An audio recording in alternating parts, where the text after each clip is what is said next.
ਸਾਡੇ ਸ਼ੋਅ ਵਿੱਚ ਸਵਾਗਤ ਹੈ। ਅਸੀਂ ਅਗਲੇ ਪੜਾਅ ਦੇ ਵਿੱਚ ਦਾਖਲ ਹੋਣ ਲੱਗੇ ਹਾਂ। ਗਿੱਲ ਸਾਹਿਬ, G20 ਸੰਮੇਲਨ ਜਿਹੜਾ ਭਾਰਤ ਦੇ ਵਿੱਚ ਚੱਲ ਰਿਹਾ ਹੈ ਜੀ, ਦੁਨੀਆ ਦੀਆਂ ਜਿਹੜੀਆਂ ਆਰਥਿਕ ਤੌਰ ਤੇ ਮਜ਼ਬੂਤ ਜਿਹੜੇ ਦੇਸ਼ ਨੇ 20 ਦੇਸ਼ ਜੀ, ਉਹਨਾਂ ਦੇ ਜਿਹੜੇ ਮੁਖੀ ਹੈ ਉਹ ਉੱਥੇ ਸਾਰੇ ਸ਼ਾਮਲ ਹੋਏ ਨੇ। ਕੀ ਉੱਥੋਂ ਦਾ ਮਾਹੌਲ ਕੀ ਹੈ ਜੀ, ਤੇ ਕੀ ਕੁਛ ਹੁਣ ਤੱਕ ਹੋਇਆ ਹੈ? ਭਾਮ ਸਾਹਿਬ, ਜਿਹੜਾ G20 ਭਾਰਤ ਦੀ ਮੇਜ਼ਬਾਨੀ ਦੇ ਵਿੱਚ, ਭਾਰਤ ਦੀ ਪ੍ਰਧਾਨਗੀ ਦੇ ਵਿੱਚ ਜੀ ਹੋਇਆ, ਬਹੁਤ ਹੀ ਸਫਲਤਾਪੂਰਵਕ ਉਹ ਨੇਪਰੇ ਚੜ੍ਹਿਆ। ਜਿਸ ਤਰ੍ਹਾਂ ਕਿ ਉਸਦਾ ਮੋਟੋ ਸੀ ਵਸੁਧੈਵ ਕੁਟੁੰਬਕਮ, ਜਿਹੜਾ ਕਿ ਮਹਾ ਉਪਨਿਸ਼ਦ ਦੇ ਵਿੱਚੋਂ ਲਿਆ ਗਿਆ ਕਥਨ ਹੈ, ਵਨ ਅਰਥ, ਵਨ ਫੈਮਿਲੀ, ਵਨ ਫਿਊਚਰ। ਸੋ ਉਹ ਜਿਹੜੀ ਵਿਜ਼ਨ ਭਾਰਤ ਸਰਕਾਰ ਨੇ ਅੱਗੇ ਰੱਖੀ ਸੀ, ਉਸ ਦੇ ਉੱਪਰ ਇਨ ਬਿਨ ਜਿਹੜੀ ਉਸ ਨੂੰ ਪ੍ਰਵਾਨ ਹੋਈ ਹੈ, ਪ੍ਰਵਾਨ ਚੜ੍ਹੀ ਹੈ, ਬੜਾ ਸਕਸੈਸਫੁਲ ਹੋਇਆ ਹੈ। ਉਸ ਦੇ ਵਿੱਚ ਜਿਹੜੀ ਦਿੱਲੀ ਡੈਕਲੇਰੇਸ਼ਨ, ਜਿਹੜੀ ਮੇਨ ਅਚੀਵਮੈਂਟ ਭਾਰਤ ਦੀ ਰਹੀ ਹੈ, ਉਹ ਇਹਨਾਂ ਹਾਲਾਤਾਂ ਦੇ ਵਿੱਚ, ਜਦ ਕਿ ਦੁਨੀਆ ਰਸ਼ੀਆ ਤੇ ਯੂਕਰੇਨ ਵਾਰ ਦੇ ਕਰਕੇ ਬਹੁਤ ਜ਼ਿਆਦਾ ਡਿਫਰੈਂਸਿਸ ਕ੍ਰੀਏਟ ਹੋਏ ਹੈ। ਸੋ ਮੈਂ ਮੁਬਾਰਕ ਦਿੰਦਾ ਜਿਹੜੇ ਭਾਰਤ ਦੇ ਡਿਪਲੋਮੈਟਸ ਹੈ, ਜਿਹੜੀ ਸਾਰੀ ਟੀਮ, ਚਾਹੇ ਉਹ ਐਕਸਟਰਨਲ ਅਫੇਅਰਸ ਮਿਨਿਸਟਰੀ ਦੀ ਟੀਮ ਸੀ ਜਿਹੜੀ ਵੀ ਇਸ ਤੇ ਕੰਮ ਕਰ ਰਹੀ ਸੀ, ਜਿਨ੍ਹਾਂ ਨੇ ਪ੍ਰਧਾਨ ਮੰਤਰੀ ਨੇ ਵੀ ਉਹਨਾਂ ਨੂੰ ਕ੍ਰੈਡਿਟ ਦਿੱਤਾ। ਉਹਨਾਂ ਨੇ ਕਿਹਾ ਕਿ ਸਾਡੀ ਟੀਮਸ ਦੀ ਮਿਹਨਤ ਦੇ ਸਦਕਾ ਇਹ ਜਿਹੜੀ ਡੈਕਲੇਰੇਸ਼ਨ ਹੈ ਇਹ ਪ੍ਰਵਾਨ ਹੋਈ ਹੈ। ਇੱਕ ਸਾਂਝੀ ਡੈਕਲੇਰੇਸ਼ਨ ਜਿਹੜੀ ਭਾਮ ਸਾਹਿਬ ਅਚੀਵ ਕਰਨੀ ਕੰਸੈਂਸਸ ਬਣਾ ਕੇ, ਇਸ ਤਰ੍ਹਾਂ ਦੇ ਵੱਡੇ ਇੱਕ ਡਿਪਲੋਮੈਟਿਕ ਐਕਸਰਸਾਈਜ਼ ਦੇ ਵਿੱਚ ਉਹ ਬੜੀ ਮੁਸ਼ਕਿਲ ਹੁੰਦੀ ਹੈ ਜੀ। ਕਿਉਂਕਿ ਤੁਸੀਂ ਦੇਖੋ, ਇੱਕ ਪਾਸੇ ਦਾ ਰਸ਼ੀਆ ਤੇ ਚਾਈਨਾ, ਦੂਸਰੇ ਪਾਸੇ ਵੈਸਟਰਨ ਵਰਲਡ ਹੈ। ਉਹਨਾਂ ਨੂੰ ਇੱਕ ਡੈਕਲੇਰੇਸ਼ਨ ਵਾਸਤੇ ਸਭ ਨੂੰ ਰਾਜ਼ੀ ਕਰਨਾ ਉਹ ਬੜਾ ਮੁਸ਼ਕਿਲ ਸੀ, ਪਰ ਭਾਰਤ ਨੇ ਉਹ ਕਰ ਦਿਖਾਇਆ। ਇੱਕ ਸਾਂਝੀ ਡੈਕਲੇਰੇਸ਼ਨ ਜਿਹੜੀ ਹੈ ਉਹ ਹੋਈ ਹੈ। ਨਹੀਂ ਤਾਂ ਜੇ ਉਹ ਨਾ ਕਰ ਪਾਉਂਦੇ ਤਾਂ ਜਿਹੜੀ ਚੇਅਰ ਹੈ ਉਸਨੂੰ, ਜਿਹੜੀ ਚੇਅਰ ਨੂੰ ਸਟੇਟਮੈਂਟ ਦੇਣੀ ਪੈਣੀ ਸੀ। ਚੇਅਰ ਸਟੇਟਮੈਂਟ ਫਿਰ ਉਹ ਭਾਰਤ ਦੇ ਲਈ ਡਿਪਲੋਮੈਟਿਕਲੀ ਇੱਕ ਨਮੋਸ਼ੀ ਦਾ ਸਬਬ ਬਣ ਸਕਦਾ ਸੀ, ਪਰ ਉਸ ਹਾਲਾਤ ਤੇ ਤੱਕ ਗੱਲ ਨਹੀਂ ਪਹੁੰਚੀ। ਸਾਰੇ ਮਸਲਿਆਂ ਦੇ ਉੱਤੇ ਸਹਿਮਤੀ ਬਣ ਕੇ ਇੱਕ ਦਿੱਲੀ ਡੈਕਲੇਰੇਸ਼ਨ ਦੇ ਨਾਮ ਦੇ ਨਾਲ ਬੜੀ ਸਫਲਤਾ ਦੇ ਨਾਲ, ਬੜੀ ਸ਼ਾਨ ਦੇ ਨਾਲ ਜਿਹੜਾ ਹੈ G20 ਇਹ ਭਾਰਤ ਨੇ ਸਿਰੇ ਚੜਾਇਆ। ਸੋ ਇਸ ਦੇ ਵਿੱਚ ਭਾਮ ਸਾਹਿਬ, ਜਿਸ ਤਰ੍ਹਾਂ ਤੁਸੀਂ ਦੱਸਿਆ ਕਿ G20 ਜਿਹੜਾ ਉਹ 20 ਵੱਡੀਆਂ ਇਕੋਨਮੀਜ਼ ਜਿਹੜੀਆਂ ਨੇ ਉਹ ਦੁਨੀਆ ਦੀਆਂ, ਉਹ ਇਕੱਠੀਆਂ ਹੋ ਕੇ ਜਿਹੜਾ ਦੁਨੀਆ ਨੂੰ ਦਰਪੇਸ਼ ਜਿਹੜੀਆਂ ਸਮੱਸਿਆਵਾਂ, ਚਾਹੇ ਉਹ ਇਕਨੋਮਿਕ ਗਰੋਥ ਹੈ, ਚਾਹੇ ਉਹ ਕਲਾਈਮੇਟ ਚੇਂਜ ਹੈ, ਤੇ ਚਾਹੇ ਜਿਹੜੀਆਂ ਹੋਰ ਆਰਥਿਕਤਾ ਦੇ ਨਾਲ, ਵਿਸ਼ਵ ਦੇ ਨਾਲ ਜਿਹੜੀਆਂ ਸਾਂਝੀਆਂ ਸਮੱਸਿਆਵਾਂ ਮਨੁੱਖਤਾ ਨੂੰ ਦਰਪੇਸ਼ ਨੇ, ਉਹਨਾਂ ਦਾ ਹੱਲ ਲੱਭਣ ਲਈ ਇਹ ਇੱਕ ਪਲੇਟਫਾਰਮ ਹੈ ਜਿਹੜਾ ਉਹ ਬਣਾਇਆ ਗਿਆ। ਹੁਣ ਇਸ ਦੇ ਵਿੱਚ ਭਾਮ ਸਾਹਿਬ ਅਚੀਵਮੈਂਟ ਕੀ ਹੋਈ ਹੈ, ਮੈਂ ਸਾਰੇ G20 ਮੁਲਕਾਂ ਨੂੰ ਇਸ ਦੇ ਵਾਸਤੇ ਮੁਬਾਰਕਬਾਦ ਦਿੰਦਾ, ਖਾਸ ਤੌਰ ਤੇ ਭਾਰਤ ਦੇ ਪ੍ਰਧਾਨ ਮੰਤਰੀ ਨਰਿੰਦਰ ਮੋਦੀ ਨੂੰ, ਜਿਨ੍ਹਾਂ ਦੀ ਲੀਡਰਸ਼ਿਪ ਦੇ ਵਿੱਚ ਜਿਹੜਾ ਅਫਰੀਕਨ ਯੂਨੀਅਨ ਹੈ ਉਸ ਨੂੰ 21ਵੇਂ ਮੈਂਬਰ ਦੇ ਤੌਰ ਉੱਤੇ G20 ਦਾ ਜਿਹੜਾ ਹੈ ਉਹ ਮੈਂਬਰ ਬਣਾਇਆ ਗਿਆ। ਹੁਣ G21 ਹੋ ਗਿਆ ਜੀ। ਹੁਣ ਤੁਸੀਂ ਦੇਖੋ ਵੀ ਇੱਕ ਐਡਾ ਕੰਟੀਨੈਂਟ ਹੈ ਅਫਰੀਕਾ, ਇੱਕ ਵੀ ਫਿਊਚਰ ਦੇ ਵਿੱਚ ਉੱਥੇ ਗਰੋਥ ਹੋਣੀ ਹੈ, ਇੰਨੇ ਉੱਥੇ ਇਕਨੋਮਿਕ ਰਿਸੋਰਸਿਸ ਨੇ ਤੇ ਇੰਨੀਆਂ ਸਮੱਸਿਆਵਾਂ ਨੇ, ਗੁਰਬਤ ਹੈ, ਪਾਵਰਟੀ ਹੈ, ਹੋਰ ਹੈ। ਅਫਰੀਕਾ ਦਾ ਸਹਿਯੋਗ ਲਏ ਬਿਨਾਂ ਜਿਹੜੀ ਮਨੁੱਖਤਾ ਹੈ, ਉਹ ਮਨੁੱਖਤਾ ਦਾ ਏਡੇ ਵੱਡੇ ਇੱਕ ਕੰਟੀਨੈਂਟ ਦਾ ਨੂੰ ਇਗਨੋਰ ਕਰਕੇ ਸੁੰਗੜ ਜਾਂਦਾ ਹੈ, ਜਿਹੜੀ ਮਨੁੱਖਤਾ ਹੈ ਉਹ ਅੱਗੇ ਨਹੀਂ ਵੱਧ ਸਕਦੀ। ਸੋ ਨਰਿੰਦਰ ਮੋਦੀ ਜਿਹੜੇ ਐਜ਼ ਅ ਗਲੋਬਲ ਸਾਊਥ ਦੇ ਲੀਡਰ, ਡਿਵੈਲਪਿੰਗ ਐਂਡ ਐਮਰਜਿੰਗ ਇਕੋਨਮੀਜ਼ ਦੇ ਜਿਹੜੇ ਲੀਡਰ ਦੇ ਤੌਰ ਉੱਤੇ ਉੱਭਰੇ ਹੈ ਇਸ G20 ਤੋਂ ਬਾਅਦ, ਤੇ ਜਿਹੜਾ ਅਫਰੀਕਨ ਯੂਨੀਅਨ ਨੂੰ G20 ਦੇ ਵਿੱਚ ਸ਼ਾਮਿਲ ਕਰਨ ਦਾ ਜਿਹੜਾ ਸਿਰਾ ਹੈ ਉਹ ਭਾਰਤ ਦੇ ਪ੍ਰਧਾਨ ਮੰਤਰੀ ਨਰਿੰਦਰ ਮੋਦੀ ਦੇ ਸਿਰ ਵੱਜਿਆ। ਸੋ ਇਹ ਇੱਕ ਬੜੀ ਪੋਜ਼ਿਟਿਵ ਡਿਵੈਲਪਮੈਂਟ ਹੋਈ ਭਾਮ ਸਾਹਿਬ ਜੀ। ਹੋਰ ਕੀ ਹੋਇਆ ਕਿ ਜਿਹੜਾ ਗਲੋਬਲ ਕਨੈਕਟੀਵਿਟੀ ਦੇ ਵਾਸਤੇ ਜਿਹੜੀਆਂ ਸਪਲਾਈ ਚੇਨਸ ਨੇ, ਗਲੋਬਲ ਸਪਲਾਈ ਚੇਨਸ, ਉਹਨਾਂ ਨੂੰ ਜਿਹੜਾ ਹੈ ਸਿਕਿਉਰ ਕਰਨ ਦੇ ਵਾਸਤੇ ਇੱਕ ਬਹੁਤ ਵੱਡੇ ਜਿਹੜੇ ਇਨਫਰਾਸਟ੍ਰਕਚਰ ਪ੍ਰੋਜੈਕਟ ਹੈ ਉਸ ਦੀ ਅਨਾਉਂਸਮੈਂਟ ਕੀਤੀ ਗਈ ਹੈ। ਅਮਰੀਕਾ, ਯੂਰਪੀਅਨ ਯੂਨੀਅਨ ਤੇ ਸਾਊਦੀ ਅਰਬ, UAE, ਭਾਰਤ, ਇਹਨਾਂ ਸਾਰੇ ਮੁਲਕਾਂ ਦੇ ਸਹਿਯੋਗ ਦੇ ਨਾਲ। ਸੋ ਯੂਰਪ ਨੂੰ ਜਿਹੜਾ ਹੈ ਉਹ ਸਾਊਦੀ ਜਿਹੜਾ ਮਿਡਲ ਈਸਟ ਹੈ ਉਸ ਦੇ ਥਰੂ ਕਨੈਕਟ ਕੀਤਾ ਜਾਵੇਗਾ ਭਾਰਤ ਦੇ ਨਾਲ, ਜਿਸ ਦੇ ਵਿੱਚ ਸਮੁੰਦਰੀ ਤੇ ਜਿਹੜੇ ਓਵਰ ਦਾ ਲੈਂਡ ਜਿਹੜੇ ਹੈ ਉਹ ਕੋਰੀਡੋਰ ਬਣਾਏ ਜਾਣਗੇ। ਸੋ ਉਸ ਦੀ ਜਿਹੜੀ ਅਨਾਉਂਸਮੈਂਟ ਉਹ ਹੋ ਗਈ ਹੈ, ਜਿਹੜੀ ਕਿ ਬੜੀ ਵੱਡੀ ਇੱਕ ਭਾਰਤ ਦੇ ਲਈ ਖੁਸ਼ਖਬਰੀ ਹੈ। ਭਾਰਤ ਦੇ ਨਾਲ ਨਾਲ ਸਾਰੇ ਹੋਰ ਮੁਲਕਾਂ ਦੇ ਲਈ ਵੀ ਖੁਸ਼ਖਬਰੀ ਹੈ। ਤੇ ਜੋ ਕਿ ਭਾਰਤ ਦਾ ਭਾਵੇਂ ਸਾਹਿਬ ਗਲੋਬਲ ਇਕਨੋਮੀ ਦੇ ਵਿੱਚ ਜਿਹੜਾ ਵੱਧਦਾ ਹੋਇਆ ਕੱਦ ਹੈ ਉਸ ਨੂੰ ਇਹ ਚੀਜ਼ ਦਰਸਾਉਂਦੀ ਹੈ ਕਿ ਹੁਣ ਕਿਸ ਤਰ੍ਹਾਂ ਭਾਰਤ ਨੂੰ ਧੁਰਾ ਬਣਾ ਕੇ ਜਿਹੜੀ ਸਾਰੇ ਖਿੱਤੇ ਦੀ ਜਿਹੜੀ ਡਿਵੈਲਪਮੈਂਟ ਹੈ, ਜਿਹੜੀ ਅੱਗੇ ਵਧਣਾ ਹੈ, ਉਸ ਨੂੰ ਪਲਾਨ ਕੀਤਾ ਜਾ ਰਿਹਾ ਹੈ। 1947 ਤੋਂ ਬਾਅਦ ਹੀ ਭਾਵੇਂ ਸਾਹਿਬ ਇਹ ਭਾਰਤ ਦੀ ਬੜੀ ਪ੍ਰਬਲ ਇੱਛਾ ਸੀ, ਕਿਉਂਕਿ ਦੇਖੋ ਪਹਿਲਾਂ ਅਸੀਂ ਜਿਹੜਾ ਸਾਰਾ ਸਾਡਾ ਅਸੀਂ ਸੈਂਟਰਲ ਏਸ਼ੀਆ ਦੇ ਨਾਲ ਯੂਰਪ ਤੱਕ ਜਿਹੜਾ ਸਾਡਾ ਟ੍ਰੇਡਿੰਗ ਰੂਟ ਜਿਹੜੇ ਭਾਰਤ ਤੋਂ ਜਾਂਦੇ ਸੀ, ਜਿਸ ਦੇ ਰਸਤੇ ਵਿੱਚ ਪੰਜਾਬ ਵੀ ਪੈਂਦਾ ਸੀ। ਪਾਕਿਸਤਾਨ ਬਣਨ ਤੋਂ ਬਾਅਦ ਹਿੰਦੁਸਤਾਨ ਤੇ ਪਾਕਿਸਤਾਨ ਦੇ ਜਿਹੜੇ ਸੰਬੰਧ ਹੈ ਉਹ ਚੰਗੇ ਨਾ ਰਹਿਣ ਦੇ ਕਾਰਨ ਕਿ ਉਹ ਸਾਰਾ ਇੱਕ ਬਲੌਕ ਸਾਡੇ ਤੇ ਲੱਗ ਗਿਆ। ਸਾਡੀ ਜਿਹੜੀ ਕਨੈਕਟੀਵਿਟੀ ਹੈ ਉਹ ਘਟ ਗਈ, ਟ੍ਰੇਡ ਰੂਟ ਜਿਹੜੇ ਹੈ ਉਹ ਕੱਟੇ ਗਏ। ਮੈਂ ਸਮਝਦਾ ਵੀ ਇਹ ਇਤਿਹਾਸਿਕ ਜਿਹੜਾ ਕਦਮ ਹੈ ਇਹ ਨਰਿੰਦਰ ਮੋਦੀ ਦੀ ਲੀਡਰਸ਼ਿਪ ਦੇ ਵਿੱਚ ਇਹ ਕੰਪਲੀਟ ਹੋਇਆ ਹੈ ਕਿ 47 ਤੋਂ ਬਾਅਦ ਜਿਹੜੇ ਉਹ ਟੁੱਟੇ ਹੋਏ ਟ੍ਰੇਡ ਰੂਟ ਸੀਗੇ ਉਹਨਾਂ ਨੂੰ ਹੁਣ ਜਿਹੜਾ ਭਾਰਤ ਦੁਬਾਰਾ ਜੋੜਨ ਦੇ ਵੱਲ ਇੱਕ ਕਦਮ ਵਧਿਆ, ਜਿਸ ਦੇ ਵਿੱਚ ਕਿ US ਦਾ ਬਹੁਤ ਵੱਡਾ ਰੋਲ ਹੈ ਜੀ। US ਪ੍ਰੈਜ਼ੀਡੈਂਟ ਜੋ ਬਾਈਡਨ ਦਾ ਬਹੁਤ ਵੱਡਾ ਰੋਲ ਹੈ ਇਹ ਸਹਿਮਤੀ ਬਣਾਉਣ ਦੇ ਵਾਸਤੇ, ਜਿਹੜਾ ਕਿ ਮੈਂ ਸਮਝਦਾ ਵੀ ਬੜਾ ਵੈਲਕਮ ਉਹਨਾਂ ਦਾ ਰੋਲ ਹੈ। ਹੁਣ ਹੋਰ ਜੀਓ ਪੋਲੀਟੀਕਲ ਜਿਹੜੇ ਉਹਨਾਂ ਦੇ ਕਾਰਨ ਹੈ ਜੀ, ਉਹ ਜਿਹੜਾ ਚਾਈਨਾ ਦਾ ਉਭਾਰ ਹੈ ਉਸ ਨੂੰ ਕਾਊਂਟਰ ਕਰਨਾ ਚਾਹੁੰਦੇ ਆ ਤਾਂ ਕਿ ਭਾਰਤ ਦਾ ਜਿਹੜਾ ਉਭਾਰ ਹੈ ਚਾਈਨਾ ਦੇ ਉਭਾਰ ਨੂੰ ਬੈਲੈਂਸ ਕਰੇ।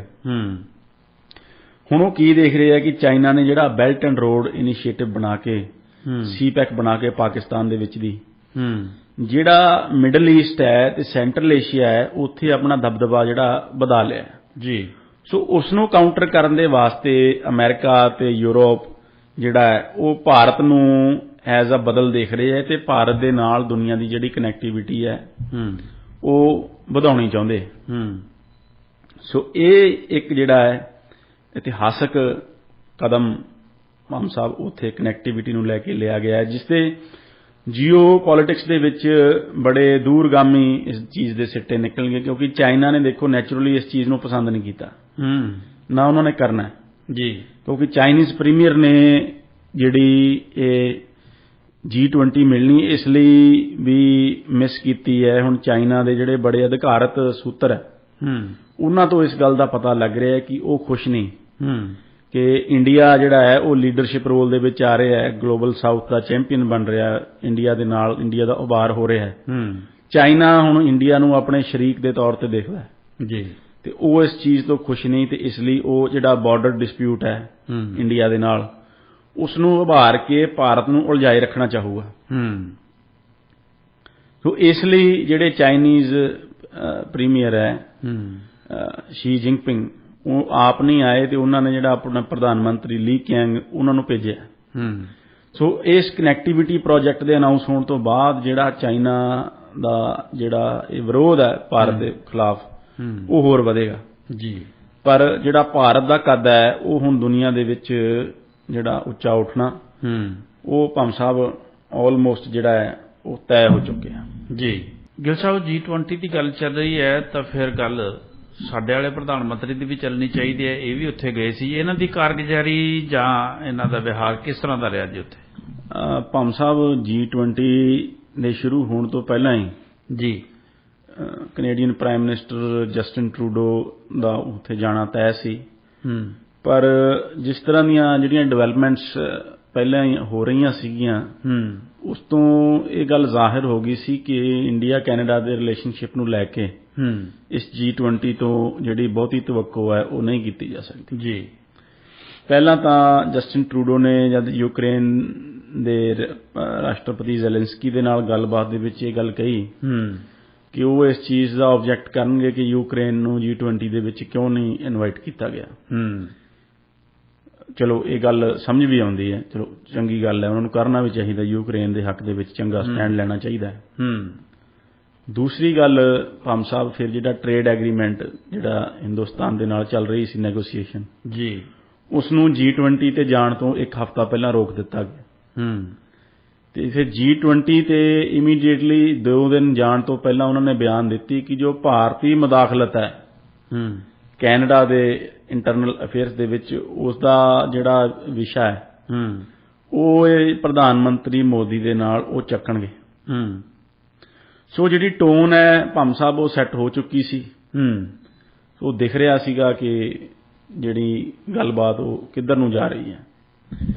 ਹੋਇਆ ਵੀ ਉਸੇ ਤਰ੍ਹਾਂ ਜਿਸ ਤਰ੍ਹਾਂ ਦੀ ਐਕਸਪੈਕਟੇਸ਼ਨ ਸੀ, ਕਿਉਂਕਿ 2018 ਦੇ ਵਿੱਚ ਜਿਹੜੀ ਜਸਟਿਨ ਟਰੂਡੋ ਦੀ ਭਾਰਤ ਫੇਰੀ ਸੀ ਉਹ ਬੜੀ ਐਂਬੈਰਸਿੰਗ ਰਹੀ ਸੀ ਜੀ ਕੈਨੇਡਾ ਦੇ ਲਈ, ਤੇ ਬਹੁਤ ਵੱਡਾ ਪੱਧਰ ਦੇ ਉੱਤੇ ਕੈਨੇਡਾ ਦੇ ਵਿੱਚ ਲੋਕਾਂ ਨੇ ਇਸ ਚੀਜ਼ ਦੀ ਨਿਖੇਧੀ ਕੀਤੀ ਸੀ ਕਿ ਜਸਟਿਨ ਟਰੂਡੋ ਉੱਥੇ ਇੱਕ ਐਂਬੈਰਸਿੰਗ ਬੜਾ ਜਿਸ ਤਰ੍ਹਾਂ ਦੇ ਉਹਨਾਂ ਨੇ ਕੱਪੜੇ ਪਹਿਨੇ ਉੱਥੇ। ਚਲੋ ਜਿਹੜੀ ਡਾਇਵਰਸਿਟੀ ਹੈ ਉਹਨੂੰ ਅਡਾਪਟ ਕਰਨਾ ਇੱਕ ਚੀਜ਼ ਹੁੰਦੀ ਹੈ, ਪਰ ਇੱਕ ਜਿਹੜੀ ਮਾਣ ਮਰਿਆਦਾ ਹੈ ਆਪਣੇ ਪਦ ਦੀ ਉਸ ਦੇ ਅਨੁਕੂਲ ਨਾ ਕੰਮ ਕਰਨਾ, ਉਹ ਰੰਗ ਬਰੰਗੇ ਕੱਪੜੇ ਪਾ ਕੇ ਨੱਚਣਾ, ਉਹ ਦੂਸਰੀ ਗੱਲ ਹੁੰਦੀ ਹੈ ਜੀ। ਬਿਲਕੁਲ। ਉਸ ਦੀ ਵੀ ਜਿਹੜੀ ਹੈ ਉਹ ਨਿਖੇਧੀ ਹੋਈ ਸੀ ਤੇ ਇਹ ਜਿਹੜੀ G20 ਮੀਟਿੰਗ ਹੈ ਇਹ ਕੈਨੇਡਾ ਦੇ ਸੰਦਰਭ ਦੇ ਉੱਤੋਂ ਭਾਮ ਸਾਹਿਬ ਕੈਨੇਡੀਅਨ ਕਮੈਂਟੇਟਰਸ ਨੇ ਵੀ ਇਹ ਗੱਲ ਆਖੀ ਹੈ ਜੀ, ਇਹ ਬਹੁਤ ਹੀ ਸਕਸੈਸਫੁਲ ਨਹੀਂ ਰਹੀ। ਜਿਹੜੇ ਪ੍ਰਧਾਨ ਮੰਤਰੀ ਟਰੂਡੋ ਆ ਉਹ ਕੈਨੇਡਾ ਦੇ ਲਈ ਕੁਝ ਵੀ ਅਚੀਵ ਕਰਨ ਦੇ ਵਿੱਚ ਨਾਕਾਮਯਾਬ ਰਹੇ ਜੀ। ਟਰੂਡੋ ਦੀ ਫੋਰਨ ਪਾਲਿਸੀ ਦੇ ਵਿੱਚ ਭਾਮ ਸਾਹਿਬ ਜਿਹੜੀਆਂ 3 ਵੱਡੀਆਂ ਤਾਕਤਾਂ, ਇਕਨੋਮਿਕ ਤਾਕਤਾਂ ਨੇ, ਹੁਣ USA ਦੇ ਨਾਲ ਰਿਲੇਸ਼ਨ ਜਿਹੜੇ ਕੈਨੇਡਾ ਦੇ ਪਹਿਲਾਂ ਨਾਲੋਂ ਥੱਲੇ ਆਏ ਆ, ਚਾਈਨਾ ਦੇ ਨਾਲ ਖਰਾਬ ਹੋ ਚੁੱਕੇ ਆ ਜੀ, ਤੇ ਭਾਰਤ ਦੇ ਨਾਲ ਖਰਾਬ ਕਰਨ ਦੇ ਵਿੱਚ ਜਿਹੜੀ ਜਸਟਿਨ ਟਰੂਡੋ ਆ ਉਹ ਕੋਈ ਕਸਰ ਛੱਡ ਨਹੀਂ ਰਹੇ ਜੀ। ਸੋ 3 ਵੱਡੀਆਂ ਜਿਹੜੀਆਂ ਦੁਨੀਆ ਦੀਆਂ ਇਕਨੋਮੀਜ਼ ਹੈ, ਤੁਸੀਂ ਤਿੰਨਾਂ ਦੇ ਨਾਲ ਜਿਹੜਾ ਵਿਗਾੜ ਪਾ ਕੇ ਤੁਸੀਂ ਕਿਸ ਤਰ੍ਹਾਂ ਦੁਨੀਆ ਦੇ ਵਿੱਚ ਅੱਗੇ ਵਧੋਗੇ? ਅਸਲ ਕੀ ਕਰਨਾ ਚਾਹੁੰਦੇ ਹੋ? ਪਾਲਿਸੀ ਕੀ ਹੈ ਤੁਹਾਡੀ? ਕੈਨੇਡੀਅਨਸ ਵਾਸਤੇ ਤੁਸੀਂ ਕੀ ਅਚੀਵ ਕਰਨਾ ਚਾਹੁੰਦੇ ਹੋ?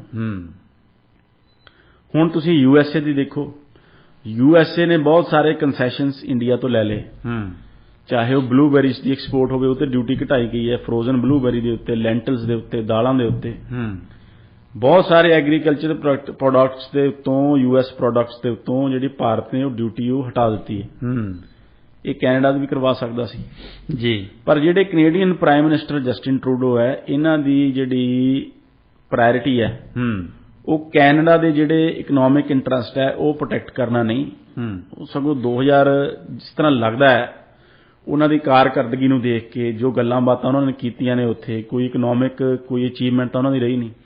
ਭਾਰਤ ਛੱਡੋ ਕਿਸੇ ਹੋਰ ਮੁਲਕ ਦੇ ਨਾਲ ਹੀ ਉਹ ਕੋਈ ਅਚੀਵ ਕਰ ਸਕੇ ਹੁਣ ਜੀ, ਜਾਂ ਕੈਨੇਡਾ ਦਾ ਕੋਈ ਪ੍ਰਭਾਵ ਬਣਾ ਸਕੇ ਹੁਣ ਵਿਸ਼ਵ ਪੱਧਰ ਦੇ ਉੱਤੇ ਅਜਿਹੇ ਪਲੇਟਫਾਰਮ ਦੇ ਉੱਤੇ ਜੀ। ਸੋ ਉਹਨਾਂ ਦੀ ਲੀਡਰਸ਼ਿਪ ਦੇ ਵਿੱਚ ਕੈਨੇਡਾ ਨੂੰ ਇੱਕ ਸਾਈਡ ਲਾਈਨ ਹੋਇਆ ਜਾਪਿਆ ਜੀ G20 ਦੇ ਵਿੱਚ। ਹੁਣ ਗੱਲ ਕੀ ਹੈ ਕਿ ਜਿਹੜੇ ਇਕਨੋਮਿਕ ਇੰਟਰਸਟ ਹੈ ਭਾਮ ਸਾਹਿਬ ਉਹ ਉਹਨਾਂ ਨੇ ਅੱਗੇ ਨਹੀਂ ਰੱਖੇ। ਹਾਲਾਂਕਿ ਫੋਰਨ ਐਂਡ ਚਾਈਨੀਜ਼ ਇੰਟਰਫੀਰੈਂਸ ਦੇ ਇਲਜ਼ਾਮ ਉਹਨਾਂ ਤੇ ਖੁਦ ਲੱਗਦੇ ਆ। ਉਹਨਾਂ ਦੀ ਆਪਦੀ ਘਰ ਦੀ ਜਿਹੜੀ ਫਾਊਂਡੇਸ਼ਨ ਹੈ ਉਹ $2 ਲੱਖ ਚਾਈਨਾ ਤੋਂ ਲੈਂਦੀ ਸੀ। ਸਿੱਧੇ ਤੌਰ ਤੇ ਜਿਹੜੇ ਹੈ ਉਹ ਜਿਹੜੇ ਸੀਸਸ ਨੇ ਰਿਪੋਰਟਸ ਲੀਕ ਕੀਤੀਆਂ ਨੇ ਜੀ, ਅਖਬਾਰ ਦੇ ਵਿੱਚ ਆਈਆਂ ਨੇ, ਗਲੋਬ ਐਂਡ ਮੇਲ ਦੇ ਵਿੱਚ, ਸਿੱਧੇ ਰੂਪ ਦੇ ਵਿੱਚ ਜਿਹੜੀ ਲਿਬਰਲ ਪਾਰਟੀ ਹੈ ਉਸ ਦਾ ਜਿਹੜਾ ਦਿਖਾਇਆ ਗਿਆ ਕਿ ਚਾਈਨਾ ਦੇ ਨਾਲ ਉਹ ਕਿਸ ਤਰ੍ਹਾਂ ਦੇ ਉਹਨਾਂ ਦੇ ਸੰਬੰਧ ਸੀ। ਅੱਜ ਵੀ ਇੱਕ ਲਿਬਰਲ ਮਿਨਿਸਟਰ ਹੈ ਜਿਹੜੇ ਉਹ ਚਾਈਨਾ ਦੇ ਇੱਕ ਸਰਕਾਰੀ ਅਦਾਰੇ ਦੇ ਵਿੱਚ ਸਲਾਹਕਾਰ ਬਣੇ ਹੋਏ, ਕੈਬਨਿਟ ਮਿਨਿਸਟਰ ਜੀ, ਟਰੂਡੋ ਦੀ ਕੈਬਨਿਟ ਦੇ ਮਿਨਿਸਟਰ, ਤੇ ਉਹ ਫੋਰਨ ਇੰਟਰਫੀਰੈਂਸ ਦੇ ਉੱਤੇ ਜਿਹੜੇ ਰਿਲੇਸ਼ਨ ਹੈ ਉਹ ਇੰਡੀਆ ਨਾਲ ਖਰਾਬ ਕਰ ਰਹੇ। ਸੋ ਭਾਮ ਸਾਹਿਬ ਮੈਂ ਸਮਝਦਾ ਵੀ ਮੁਲਕ ਦੇ ਜਿਹੜੇ ਇਕਨੋਮਿਕ ਇੰਟਰਸਟ ਹੈ ਉਹਨਾਂ ਦੇ ਪ੍ਰਤੀ ਜਸਟਿਨ ਟਰੂਡੋ ਦੀ ਫੋਰਨ ਪਾਲਿਸੀ ਦੇ ਵਿੱਚ ਕੋਈ ਰੁਚੀ ਨਹੀਂ ਹੈ। ਜਿਹੜੀ ਉਹਨਾਂ ਦੀ ਫੋਰਨ ਪਾਲਿਸੀ ਹੈ as an instrument of domestic politics ਜੀ, ਉਸ ਨੂੰ ਯੂਜ਼ ਕੀਤਾ ਜਾ ਰਿਹਾ। ਹੁਣ ਤੁਸੀਂ ਦੇਖੋ ਵੀ ਬਾਇਲੈਟਰਲ ਮੀਟਿੰਗ ਹੋਈ ਪ੍ਰਧਾਨ ਮੰਤਰੀ ਨਰਿੰਦਰ ਮੋਦੀ ਤੇ ਪ੍ਰਧਾਨ ਮੰਤਰੀ ਜਸਟਿਨ ਟਰੂਡੋ ਦੇ ਵਿੱਚ, तो एक गल मैं करना देना चाਹੁੰਦਾ कि इंडिया ਤੇ ਕੈਨੇਡਾ ਦਾ ਜਿਹੜਾ ਬਾਇਲੈਟਰਲ ਰਿਲੇਸ਼ਨ ਹੈ ਇਹਦੇ ਵਿੱਚ ਬਹੁਤ ਪੋਟੈਂਸ਼ੀਅਲ ਹੈ ਦੋਨਾਂ ਮੁਲਕਾਂ ਦੇ ਵਿੱਚ ਫਾਇਦਾ ਪਹੁੰਚਾਉਣ ਦਾ ਚਾਹੇ ਉਹ ਭਾਰਤ ਹੈ ਚਾਹੇ ਉਹ ਕੈਨੇਡਾ ਹੈ ਬਹੁਤ ਟ੍ਰੇਡ ਦਾ ਬਹੁਤ ਜ਼ਿਆਦਾ ਪੋਟੈਂਸ਼ੀਅਲ ਹੈ ਡਾਇਸਪੋਰਾ ਸਾਡਾ ਇੰਨਾ ਜ਼ਿਆਦਾ ਹੈ ਪੁਲ ਐਡਾ ਵੱਡਾ ਹੈ ਹਿੰਦੁਸਤਾਨ ਤੇ ਕੈਨੇਡਾ ਦੇ ਵਿੱਚ ਸੋ ਸਾਡੇ ਕੋਲ ਕੀ ਕਾਰਨ ਹੈ ਕਿ ਅਸੀਂ ਆਪਣੇ ਰਿਲੇਸ਼ਨ ਵਿਗਾੜੀਏ ਸਾਡੇ ਕੋਲ ਕੋਈ ਕਿਸੇ ਦੋਨਾਂ ਮੁਲਕਾਂ ਨੂੰ ਇਹ ਚੀਜ਼ ਦਾ ਕੀ ਫਾਇਦਾ ਹੈ ਕੋਈ ਫਾਇਦਾ ਨਹੀਂ ਹੁਣ ਭਾਰਤੀ ਜਿਹੜੇ ਪੱਖ ਹੈ ਉਸਨੇ ਇਹ ਇਲਜ਼ਾਮ ਲਗਾਏ ਹੈ ਕਿ ਜਿਹੜੇ ਮੂਲਵਾਦੀ ਜਿਹੜੇ ਤੱਤ ਨੇ ਐਕਸਟ੍ਰੀਮਿਸਟ ਜਿਹੜੇ ਐਲੀਮੈਂਟਸ ਨੇ ਕੈਨੇਡਾ ਦੇ ਵਿੱਚ ਜਿਹੜੇ ਭਾਰਤ ਦੀ ਏਕਤਾ ਤੇ ਪ੍ਰਭੂ ਸੱਤਾ ਨੂੰ ਤੇ ਭਾਰਤ ਦੀ ਇੰਟਰਨਲ ਸਿਕਿਉਰਿਟੀ ਨੂੰ ਖਤਰਾ ਨੇ ਉਹ ਫੰਡਿੰਗ ਕਰਦੇ ਨੇ ਭਾਰਤ ਦੇ ਵਿੱਚ ਡਿਸਰਪਟਿਵ ਐਕਟੀਵਿਟੀਜ਼ ਦੇ ਵਾਸਤੇ ਜੀ ਉਹਨਾਂ ਨੂੰ ਕਾਬੂ ਕਰਨ ਦੇ ਲਈ ਉਹਨਾਂ ਨੂੰ ਨੱਥ ਪਾਉਣ ਦੇ ਲਈ ਕੈਨੇਡਾ ਕੁਝ ਨਹੀਂ ਕਰ ਰਿਹਾ ਤੇ ਹੁਣ ਭਾਰਤੀ ਪ੍ਰਧਾਨ ਮੰਤਰੀ ਨੇ ਭਾਮ ਸਾਹਿਬ ਇਹ ਸਟੇਟਮੈਂਟ ਜਾਰੀ ਕੀਤੀ ਹੈ ਜਿਹੜੀ ਬਾਇਲੈਟਰਲ ਮੀਟਿੰਗ ਤੋਂ ਬਾਅਦ ਜਸਟਿਨ ਟਰੂਡੋ ਦੇ ਨਾਲ Prime Minister of Canada, His Excellency Mr. Justin Trudeau, on 10th September on the sidelines of G20 summit in New Delhi. Prime Minister Trudeau congratulated Prime Minister on the success of India's G20 presidency. ਉਹਨਾਂ ਨੇ ਮੁਬਾਰਕਬਾਦ ਦਿੱਤੀ ਇੱਕ ਦੂਜੇ ਨੂੰ Prime Minister highlighted that India-Canada relations are anchored on shared democratic values, respect for rule of law and strong people-to-people ties. He conveyed our strong concerns, a Bharat the statement about continuing anti-India activities of extremist elements in Canada. They are promoting secessionism and inciting violence against Indian diplomats. ਹੁਣ ਤੁਸੀਂ ਇੱਥੇ ਬੈਠੇ ਦੇਖ ਹੀ ਸਕਦੇ ਹੋ ਭਾਮ ਸਾਹਿਬ ਜੀ ਕਿਸ ਤਰ੍ਹਾਂ ਜਿਹੜੇ ਇੰਡੀਅਨ ਡਿਪਲੋਮੈਟਸ ਹੈ ਉਹਨਾਂ ਦੀ ਸੇਫਟੀ ਨੂੰ ਖਤਰੇ ਦੇ ਵਿੱਚ ਪਾਇਆ ਗਿਆ ਹੈ ਉਹਨਾਂ ਨੂੰ ਅਸੈਸਿਨ ਗਰਦਾਨ ਕੇ ਵਾਂਟਡ ਕਹਿ ਕੇ ਕਿਲ ਇੰਡੀਆ ਦੇ ਪੋਸਟਰ ਲਾ ਕੇ ਇੱਥੇ ਖੁੱਲ੍ਹੇਆਮ ਕੋਈ ਮਤਲਬ ਕੋਈ ਰੋਕਣ ਵਾਲਾ ਨਹੀਂ ਜੀ against Indian diplomats damaging diplomatic premises Indian diplomatic missions ਦੇ ਉੱਤੇ ਹਮਲੇ ਹੋ ਰਹੇ ਨੇ ਜੀ ਕੈਨਿਸਟਰ ਬੰਬ ਸਿੱਟੇ ਗਏ ਉੱਥੇ ਆਟਵਾ ਦੇ ਵਿੱਚ and threatening the Indian community ਦੇ ਨਾਲ ਜੋ ਹੋ ਰਿਹਾ ਹੈ ਉਹ ਵੀ ਜਗ ਜ਼ਾਹਿਰ ਹੈ ਜੇ ਸਰੀ ਦੀ ਗੱਲ ਕਰੀਏ ਤਾਂ ਪਿਛਲੇ 1 ਮਹੀਨੇ ਦੇ ਵਿੱਚ 2 ਮੰਦਰਾਂ ਦੇ ਉੱਤੇ ਜਿਹੜਾ ਹੈ ਹਮਲਾ ਉਹ ਹੋ ਚੁੱਕਿਆ ਹੈ ਜੀ ਪਰ ਕੋਈ ਵੀ ਪੋਲੀਟੀਕਲ ਧਿਰ ਉਸ ਦੇ ਉੱਤੇ ਬੋਲਣ ਤੱਕ ਨੂੰ ਰਾਜ਼ੀ ਨਹੀਂ ਕੋਈ ਇਨਸਾਫ ਜਿਹੜਾ ਹੈ ਉਹ ਸਰਕਾਰ ਦੇ ਵੱਲੋਂ ਜਾਂ ਐਡਮਿਨਿਸਟ੍ਰੇਸ਼ਨ ਦੇ ਵੱਲੋਂ ਉਹ ਮਿਲਦਾ ਨਹੀਂ ਦਿਸ ਰਿਹਾ ਸੋ ਇਹ ਗੱਲ ਵੀ ਭਾਰਤ ਨੇ ਆਖੀ threatening the Indian community in Canada and there places of worship ਹੁਣ ਪਲੇਸਿਸ ਆਫ ਵਰਸ਼ਿਪ ਦਾ ਖਾਸ ਇਸ ਦੇ ਵਿੱਚ ਰੈਫਰੈਂਸ ਆਇਆ ਅੱਗੇ ਕੀ ਕਿਹਾ ਗਿਆ ਬੜੇ ਸਖਤ ਲਫ਼ਜ਼ਾਂ ਦੇ ਵਿੱਚ ਦ ਨੈਕਸਸ ਆਫ ਸੱਚ ਫੋਰਸਿਸ ਵਿਦ ਆਰਗੇਨਾਈਜ਼ਡ ਕ੍ਰਾਈਮ ਉਹ ਕਹਿੰਦੇ ਕਿ ਜਿਹੜੀ ਐਕਸਟ੍ਰੀਮਿਸਟ ਫੋਰਸਿਸ ਹੈ ਇਹਨਾਂ ਨੇ ਆਰਗੇਨਾਈਜ਼ਡ ਕ੍ਰਾਈਮ ਜਿਹੜੇ ਗੈਂਗ ਹੈ ਉਹਨਾਂ ਦੇ ਨਾਲ ਨੈਕਸਸ ਬਣਾ ਚੁੱਕੇ ਆ drug syndicates and human trafficking should be a concern for Canada as well ਉਹ ਕਹਿੰਦੇ ਤੁਹਾਡੇ ਲਈ ਵੀ ਇਹ ਕੰਸਰਨ ਹੋਣਾ ਚਾਹੀਦਾ ਕਿਉਂਕਿ ਇਹ ਜਿੱਥੇ ਵੀ ਐਕਸਟ੍ਰੀਮਿਸਟ ਇਸ ਤਰ੍ਹਾਂ ਦਾ ਐਲੀਮੈਂਟ ਬੈਠਾ ਹੈ ਉਸ ਕੰਟਰੀ ਨੂੰ ਵੀ ਨੁਕਸਾਨ ਕਰਦਾ ਜੀ It is essential for two countries to cooperate in dealing with such threats. Prime Minister also mentioned that a relationship based on mutual respect and trust is essential for the progress of Indo-Canadian relationship. So ਇਹ ਜਿਹੜਾ ਸਾਰਾ ਬਿਆਨ ਹੈ ਇਹ ਭਾਰਤ ਦੇ ਵੱਲੋਂ ਆਇਆ ਇਹ ਹੁਣ ਜਸਟਿਨ ਟਰੂਡੋ ਨੇ ਵੀ ਇਸ ਚੀਜ਼ ਦਾ ਜਵਾਬ ਦਿੱਤਾ ਹੈ ਭਾਮ ਸਾਹਿਬ ਉਹਨਾਂ ਨੇ ਵੀ ਜਵਾਬ ਦਿੱਤਾ ਹੈ ਉਹਨਾਂ ਦਾ ਜਵਾਬ ਵੀ ਆਪਾਂ ਜਿਹੜਾ ਡਿਸਕਸ ਕਰਨਾ ਹੈ ਉਹ ਬਣਦਾ ਹੈ ਜੀ ਉਹਨਾਂ ਨੇ ਆਖਿਆ ਕਿ ਐਕਸ਼ਨਸ ਆਫ ਦ ਫਿਊ ਜਿਹੜੇ ਹੈ ਚੰਦ ਲੋਕਾਂ ਦੇ ਜਿਹੜੇ ਐਕਸ਼ਨਸ ਹੈ ਉਹ ਸਾਰੀ ਕਮਿਊਨਿਟੀ ਨੂੰ ਡਿਫਾਈਨ ਨਹੀਂ ਕਰਦੇ ਦੂਸਰੇ ਪਾਸੇ ਹੁਣ ਇਹ ਦੇਖਣ ਵਾਲੀ ਗੱਲ ਹੈ ਕਿ ਸਾਰੀ ਕਮਿਊਨਿਟੀ ਨੂੰ ਤਾਂ ਕਿਸੇ ਨੇ ਕੁਝ ਕਿਹਾ ਵੀ ਨਹੀਂ ਗੱਲ ਤਾਂ ਉਹਨਾਂ ਚੰਦ ਲੋਕਾਂ ਦੀ ਵੀ ਹੈ ਜਿੰਨਾ ਚੰਦ ਲੋਕਾਂ ਦੀ ਤੁਸੀਂ ਗੱਲ ਕਰ ਰਹੇ ਹੋ ਤੇ ਫਿਰ ਉਹਨਾਂ ਨੇ ਕਿਹਾ ਕਿ ਸਾਡੇ ਮੁਲਕ ਦੇ ਵਿੱਚ ਫਰੀडम ਆਫ ਸਪੀਚ ਹੈ ਧਾਰਮਿਕ ਮਾਨਤਾਵਾਂ ਦੀ ਫਰੀडम ਹੈ ਫਰੀडम ਟੂ ਪ੍ਰੋਟੈਸਟ ਹੈ ਤੇ ਫੋਰਨ ਇੰਟਰਫੇਰੈਂਸ ਤੋਂ ਫ੍ਰੀ ਰਹਿ ਕੇ ਜਿਹੜੇ ਸਾਡੇ ਲੋਕ ਹੈ ਉਹ ਇਸ ਤਰ੍ਹਾਂ ਦੀ ਜਿਹੜੀ ਆਪਣੀ ਫਰੀडम ਹੈ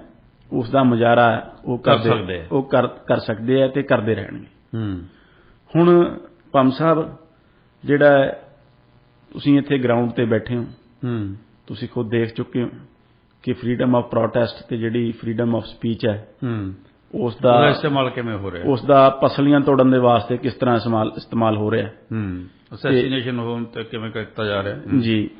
ਤੇ ਉਹ ਜਿਹੜੀ ਫਰੀडम ਆਫ ਸਪੀਚ ਹੈ ਤੇ ਫਰੀडम ਆਫ ਐਕਸਪ੍ਰੈਸ਼ਨ ਹੈ ਉਸ ਦੇ ਵਿੱਚ ਪਸਲੀਆਂ ਤੋੜਨਾ ਵੀ ਜਿਹੜਾ ਹੈ ਇਨਕਲੂਡਡ ਹੈ। ਇਹ ਵੀ ਰੂਲ ਆਫ ਲਾਅ ਦਾ ਇੱਕ ਹਿੱਸਾ ਹੈ।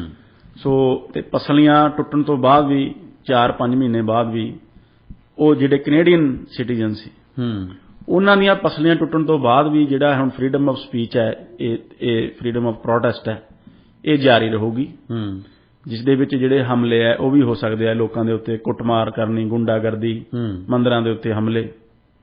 ਸੋ ਇਹ ਸਭ ਫਰੀडम ਆਫ ਸਪੀਚ ਤੇ ਐਕਸਪ੍ਰੈਸ਼ਨ ਦਾ ਹੀ ਹਿੱਸਾ ਹੈ। ਪ੍ਰਧਾਨ ਮੰਤਰੀ ਮਾਨਤਾ ਦੇ ਕੇ ਆਏ ਹੈ। ਸੋ ਇਹ ਭੰਮ ਸਾਹਿਬ ਇਹ ਸਾਰੀਆਂ ਗੱਲਾਂ ਕਰਨ ਤੋਂ ਪਹਿਲਾਂ ਇਹਨਾਂ ਨੂੰ ਇਹ ਦੇਖ ਲੈਣੀ ਚਾਹੀਦੀ ਹੈ ਵੀ ਗਰਾਊਂਡ ਦੀ ਜਿਹੜੀ ਸਿਚੁਏਸ਼ਨ ਉੱਥੇ ਕੀ ਬਣੀ ਹੋਈ ਹੈ, ਕਿਸ ਤਰ੍ਹਾਂ ਡਰ ਦੇ ਸਾਏ ਦੇ ਵਿੱਚ ਜਿਹੜੀ ਇੰਡੀਅਨ ਕਮਿਊਨਿਟੀ ਹੈ ਉਹ ਆਪਣੀ ਜ਼ਿੰਦਗੀ ਇੱਥੇ ਕੱਢ ਰਹੀ ਹੈ, ਕਿਸ ਤਰ੍ਹਾਂ ਉਹਨਾਂ ਨੂੰ ਆਪਣੇ ਤਿਉਹਾਰ ਨਹੀਂ ਮਨਾਉਣ ਦਿੱਤੇ ਜਾ ਰਹੇ ਜੀ। ਸੋ ਇਹ ਜੇ ਹਿੱਸਾ ਨੇ ਇਹ ਫਰੀडम ਆਫ ਸਪੀਚ ਦਾ ਤੇ ਫਰੀडम ਆਫ ਐਕਸਪ੍ਰੈਸ਼ਨ ਦਾ, ਫਰੀडम ਆਫ ਪ੍ਰੋਟੈਸਟ ਦਾ, ਇਹ ਚੀਜ਼ਾਂ ਹਿੱਸਾ ਨੇ ਤਾਂ ਇਹ ਜਸਟਿਨ ਟਰੂਡੋ ਨੂੰ ਮੁਬਾਰਕ ਹੋਵੇ। ਬਿਲਕੁਲ ਬਿਲਕੁਲ। ਤੇ ਜੇ ਆਫ ਅ ਫਿਊ ਉਹਨਾਂ ਨੇ ਕਿਹਾ ਐਕਸ਼ਨਸ ਆਫ ਦਾ ਫਿਊ, ਤੇ ਉਹ ਇਹ ਗੱਲ ਦਾ ਜਵਾਬ ਦੇਣ ਕਿ ਉਹਨਾਂ ਆਫ ਅ ਫਿਊ ਦੇ ਜਿਹੜੇ ਐਕਸ਼ਨਸ ਹੈ ਉਹਨਾਂ ਨੂੰ ਰੋਕਣ ਲਈ ਇਹਨਾਂ ਨੇ ਕੀ ਕਾਰਵਾਈ ਕੀਤੀ ਹੈ ਹੁਣ ਤੱਕ। ਕਿ ਜੋ 19 ਤਰੀਕ ਨੂੰ ਜੋ ਭਾਰਤੀ ਭਾਈਚਾਰੇ ਦੇ ਉੱਤੇ ਹਮਲਾ ਹੋਇਆ ਹਾਈ ਕਮਿਸ਼ਨਰ ਦੇ ਫੰਕਸ਼ਨ ਦੇ ਉੱਤੇ, ਉਸ ਦੇ ਵਿੱਚ ਇੱਕ ਵੀ ਬੰਦੇ ਨੂੰ ਚਾਰਜ ਕੀਤਾ ਗਿਆ ਹੁਣ ਤੱਕ, ਜਦ ਕਿ ਸਾਰਾ ਕੁਝ ਪੁਲਿਸ ਦੀ ਮੌਜੂਦਗੀ ਦੇ ਵਿੱਚ ਹੋਇਆ। ਬਿਲਕੁਲ। ਕੀ ਮੰਦਰਾਂ ਦੇ ਉੱਤੇ ਜਿਹੜੇ ਹਮਲੇ ਹੋ ਰਹੇ ਨੇ ਇਹਨਾਂ ਨੂੰ ਜਸਟਿਨ ਟਰੂਡੋ ਨੇ ਕੰਡੈਮ ਕੀਤਾ ਹੈ, ਜਗਮੀਤ ਸਿੰਘ ਨੇ ਕੰਡੈਮ ਕੀਤਾ ਹੈ। ਉਸ ਨੂੰ ਪੰਜਾਬ ਦਾ ਤਾਂ ਦਿਖ ਜਾਂਦਾ, ਜੇ ਕੋਈ ਛੋਟੀ ਘਟਨਾ ਵੀ ਪੰਜਾਬ 'ਚ ਹੁੰਦੀ ਹੈ ਉਸ ਦਾ ਉਹ ਹਊਆ ਬਣਾ ਕੇ ਲੋਕਾਂ ਦੇ ਮਨ ਦੇ ਵਿੱਚ ਵਹਿਮ ਪੈਦਾ ਕਰਦਾ ਹੈ। ਪਰ ਉਸ ਨੂੰ ਜਿਹੜਾ ਕੈਨੇਡਾ ਦੇ ਵਿੱਚ ਹੋ ਰਿਹਾ ਕਿ ਉਹਨੂੰ ਨਹੀਂ ਪਤਾ ਜਗਮੀਤ ਸਿੰਘ ਨੂੰ, ਬਿਲਕੁਲ, ਕਿ ਉਹ ਅੱਗੇ ਆ ਕੇ ਹੁਣ ਇਸ ਚੀਜ਼ ਨੂੰ ਕੰਡੈਮ ਕਰੂਗਾ ਮੰਦਰਾਂ ਤੇ ਹਮਲੇ ਹੋਣ ਨੂੰ। ਬਿਲਕੁਲ। ਕੀ ਇਹ ਜਾਇਜ਼ ਹੈ, ਕਿ ਇਹ ਫਰੀडम ਆਫ ਐਕਸਪ੍ਰੈਸ਼ਨ ਹੈ।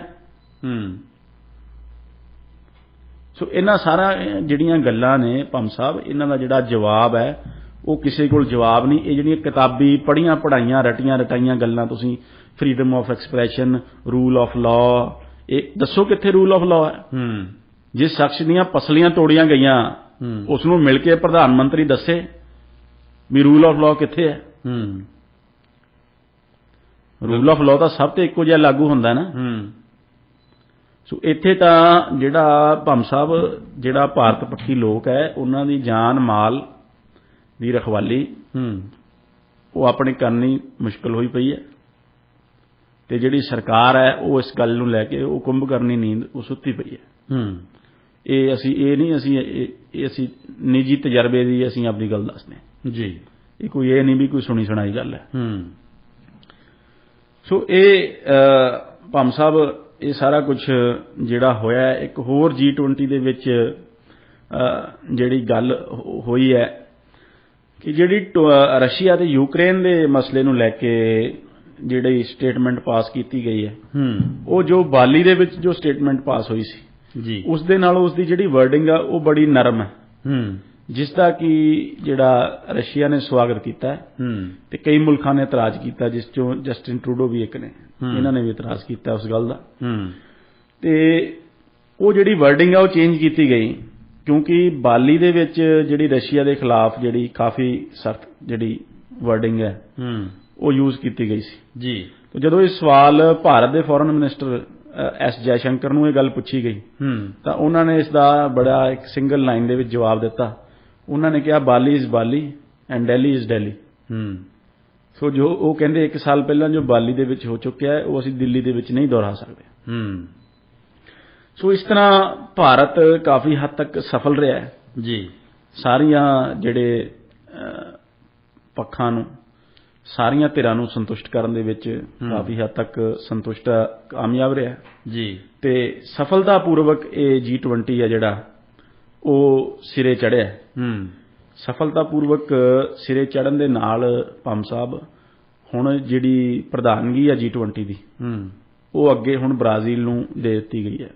ਉਹ ਪ੍ਰਧਾਨ ਮੰਤਰੀ ਨੇ ਜਿਹੜਾ ਬ੍ਰਾਜ਼ੀਲ ਦੇ ਪ੍ਰਧਾਨ ਮੰਤਰੀ ਹੈਗੇ ਆ ਲੀਡਰ, ਉਹਨਾਂ ਨੂੰ ਉਹ ਸੰਭਾਲ ਦਿੱਤੀ ਹੈ। ਡਿਸਿਲਵਾ ਜਿਹੜੇ ਹੈਗੇ ਨੇ ਜੀ, ਉਹਨਾਂ ਨੂੰ ਸੰਭਾਲ ਦਿੱਤੀ ਹੈ। ਤੇ ਹੁਣ ਜਿਹੜੀ ਅੱਗੇ G20 ਹੋਵੇਗੀ ਉਹ ਬ੍ਰਾਜ਼ੀਲ ਦੇ ਵਿੱਚ ਹੋਵੇਗੀ। ਇਹ ਵੀ ਦੇਖਣ ਵਾਲੀ ਗੱਲ ਹੈ ਕਿ ਹੁਣ ਦੇਖੋ ਜਿਹੜੀ ਲਗਾਤਾਰ ਜਿਹੜੀ ਪ੍ਰਧਾਨਗੀ ਹੈ, ਜਿਹੜੀ ਪ੍ਰੈਜ਼ੀਡੈਂਟਸ਼ਿਪ ਹੈ, ਉਹ ਹੁਣ ਡਿਵੈਲਪਿੰਗ ਕੰਟਰੀਜ਼ ਨੂੰ ਮਿਲ ਰਹੀ ਹੈ ਤੇ ਸਾਰਾ ਜਿਹੜਾ ਡਿਵੈਲਪਡ ਮੁਲਕ ਨੇ ਉਹ ਇਮਰਜਿੰਗ ਇਕਨੋਮੀ ਦੀ ਜਿਹੜੀ ਮਹੱਤਵਪੂਰਨਤਾ ਹੈ ਵਿਸ਼ਵ ਦੀ ਇਕਨੋਮੀ ਦੇ ਵਿੱਚ ਉਸ ਨੂੰ ਸਮਝ ਰਹੇ ਨੇ ਜੀ। ਹੁਣ ਬ੍ਰਿਕਸ ਮੁਲਕਾਂ ਦਾ ਵੀ ਇੱਕ ਹਿੱਸਾ ਹੈ, ਬ੍ਰਾਜ਼ੀਲ ਵੀ ਬ੍ਰਿਕਸ ਦਾ ਹਿੱਸਾ ਹੈ, ਭਾਰਤ ਵੀ ਬ੍ਰਿਕਸ ਦਾ ਹਿੱਸਾ ਸੀ। ਸੋ ਅਗਲੇ ਸਾਲ ਵੀ ਜਿਹੜੀ G20 ਹੈ ਉਹ ਬ੍ਰਿਕਸ ਮੁਲਕਾਂ ਦੇ ਹੀ ਜਿਹੜੀ ਹਿੱਸੇ ਉਹ ਆ ਰਹੀ ਹੈ। ਹੁਣ ਬ੍ਰਾਜ਼ੀਲ ਕਿਸ ਤਰ੍ਹਾਂ ਅਗਲੇ ਸਾਲ ਜਿਹੜਾ ਹੈ ਗਲੋਬਲ ਸਾਊਥ ਦੇ ਮਸਲੇ ਇਹ ਅੱਗੇ ਰੱਖੇਗਾ, ਵੈਸਟਰਨ ਮੁਲਕਾਂ ਦਾ ਕੀ ਵਤੀਰਾ ਰਹੇਗਾ, ਰਸ਼ੀਆ ਯੂਕਰੇਨ ਦਾ ਜਿਹੜਾ ਯੁੱਧ ਹੈ ਇਹ ਅਗਲੇ ਸਾਲ ਤੱਕ ਅਸੀਂ ਤਾਂ ਕਹਿੰਦੇ ਹਾਂ ਵੀ ਇਹ ਸੁਲਝੇ ਖਤਮ ਹੋਵੇ, ਬਿਲਕੁਲ, ਪਰ ਇਸ ਅਗਲੇ ਸਾਲ ਤੱਕ ਇਹ ਕਿਸ ਮੋੜ ਤੇ ਪਹੁੰਚਿਆ ਹੋਵੇਗਾ। ਸੋ ਇਹ ਸਾਰੀਆਂ ਗੱਲਾਂ ਤੇ ਜੀਓਪੋਲੀਟੀਕਲ ਗੱਲਾਂ ਤੇ ਚਾਈਨਾ ਦਾ ਕਿੰਨਾ ਪ੍ਰਭਾਵ ਜਿਹੜਾ ਹੈ ਉਹ ਬ੍ਰਾਜ਼ੀਲ ਦੇ ਉੱਤੇ ਰਹੇਗਾ।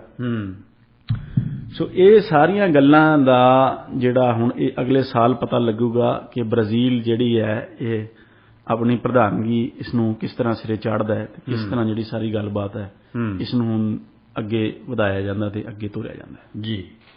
ਸੋ ਬਹੁਤ ਬਹੁਤ ਸ਼ੁਕਰੀਆ ਗਿੱਲ ਸਾਹਿਬ ਤੁਹਾਡਾ, ਮਿਹਰਬਾਨੀ ਅੱਜ ਦੇ ਇਸ ਪ੍ਰੋਗਰਾਮ ਨੂੰ ਵਿਸਥਾਰ ਦੇਣ ਦੇ ਲਈ। ਫਿਰ ਅਗਲੇ ਐਤਵਾਰ ਫਿਰ ਮੁਲਾਕਾਤ ਹੋਊਗੀ ਤੁਹਾਡੇ ਨਾਲ ਔਰ ਤੁਹਾਡੇ ਜਿਹੜੇ ਵਿਦਵਤਾ ਦਾ ਹੀ ਫਾਇਦਾ ਲਵਾਂਗੇ ਜੀ। ਬਹੁਤ ਸ਼ੁਕਰੀਆ ਜੀ, ਸ਼ੁਕਰੀਆ। ਸੋ ਇਸ ਦੇ ਨਾਲ ਹੀ ਪ੍ਰੋਗਰਾਮ ਦੀ ਸਮਾਪਤੀ ਦਾ ਸਮਾਂ ਹੋ ਗਿਆ। ਮੈਨੂੰ ਬਲਦੇਵ ਸਿੰਘ ਭਾਮ ਨੂੰ ਵੀ ਦਿਓ ਇਜਾਜ਼ਤ।